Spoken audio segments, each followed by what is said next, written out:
Everyone, welcome to Samvidhi classes.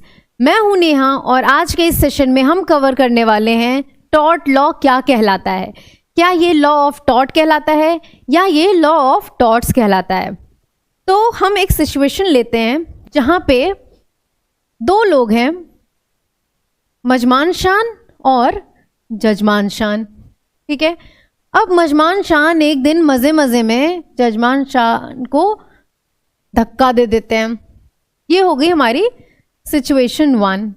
ठीक है, अब जजमान शान को बुरा लगता है और वो रात में मजमान शान के घर पे जाते हैं रात के 2:30 बजे और वहाँ पे ज़ोर ज़ोर से गाने बजाने लगते हैं। ठीक, और वो तब तक गाने बजाते हैं जब तक मजमान शान घर से बाहर नहीं आ जाते हैं। यहाँ पे जजमान शान ने क्या कॉज किया? न्यूसेंस। ठीक है, कुछ इसी तरीके की कंट्रोवर्सी रही है विनफील्ड और सैलमन की, जहां पे विनफील्ड कहते हैं कि ये लॉ ऑफ टॉट है, लॉ ऑफ टॉट्स नहीं है। सैलमन कहते हैं कि लॉ ऑफ टॉट्स है।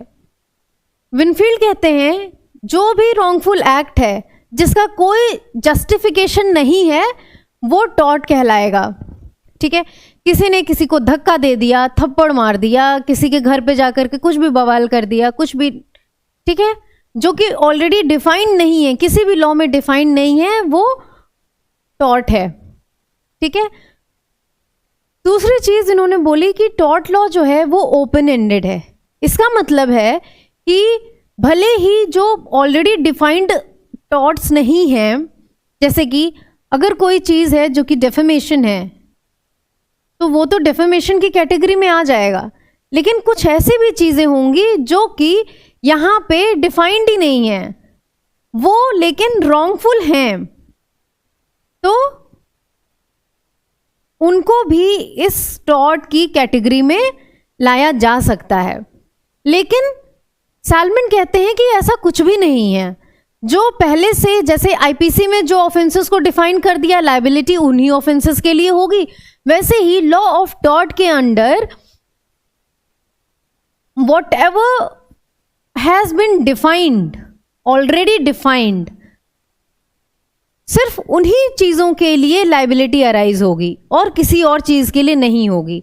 ठीक है, तो टॉट लॉ को उन्होंने क्लोज्ड बना दिया कि यही कैटेगरी है, इनके अलावा कहीं पे भी टॉट लॉ के अंदर आप किसी को लायबल करा ही नहीं सकते हो। फिर जो विनफील्ड की थियरी है, क्योंकि वो ओपन एंडेड है तो वो ब्रॉडर थियरी है, अनलाइक सैलमन की थियरी जो कि नैरोअर थियरी है। मतलब कि इसमें इन्होंने क्लोज्ड एंडेड है, इसमें कुछ और नया आ नहीं सकता, इंक्लूड नहीं हो सकता, तो वो थियरी नैरो हो गई। ठीक है, अब दूसरी चीज जो हमें डिस्कस करनी है वो है उबी जस इबी रेमेडियम। ये जो मैक्सिम है इसका मतलब होता है where there is a right there is a remedy. जहां पे भी किसी की राइट का वॉयलेशन होगा वहां पे इररिस्पेक्टिव ऑफ द फैक्ट कि वो ऑफेंस डिफाइंड है या नहीं है, किसी कैटेगरी में फॉल होता है या नहीं होता है, उस चीज के लिए रेमेडी होगी। कोर्ट उन चीजों के लिए रेमेडी प्रोवाइड करेगा। ठीक है, ये जो मैक्सिम है उबी जस इबी रेमेडियम, ये दी गई थी एसबी वर्सेस वाइट में। ठीक है, ये केस हमने लास्ट का जो सेशन था उसमें डिस्कस किया हुआ है। अब सैलमन आ गए एक थियरी के साथ जिसका नाम था pigeon hole theory. Pigeon hole theory क्या कहती है कि लॉ ऑफ टॉट्स एक क्लोज्ड बॉक्स की तरह है जिसमें अलग अलग टॉट को ऑलरेडी बताया गया है, जैसे डेफेमेशन हो गया, ये न्यूसेंस हो गया, ये नेग्लिजेंस हो गया, और इनके जो भी इनकी डेफिनेशन है, जो भी इनके एसेंशियल्स हैं, कोई भी इंसान अगर ये सारे एसेंशियल्स को फुलफिल करेगा तो वो लायबल होगा under law of torts. That's it.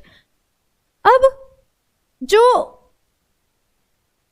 Tort और टॉर्ट्स की लड़ाई है वो सिर्फ यहाँ पे आकर के एक्यूरेसी पे थोड़ा सा गड़बड़ हो जाती है कि अगर हम क्लोज कर देंगे, लॉ ऑफ टॉर्ट्स कर देंगे, अगर हम सैलमन को फॉलो करेंगे तो नए रॉन्ग्स की कोई जगह नहीं बचती है।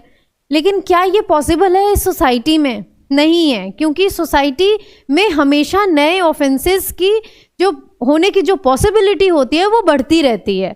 तो उस हिसाब से जो विनफील्ड की थियरी है वो ज़्यादा एक्यूरेट थियरी है। ठीक है, अब हम बात करेंगे इनके वर्क्स की, सैलमन और विनफील्ड के वर्क की।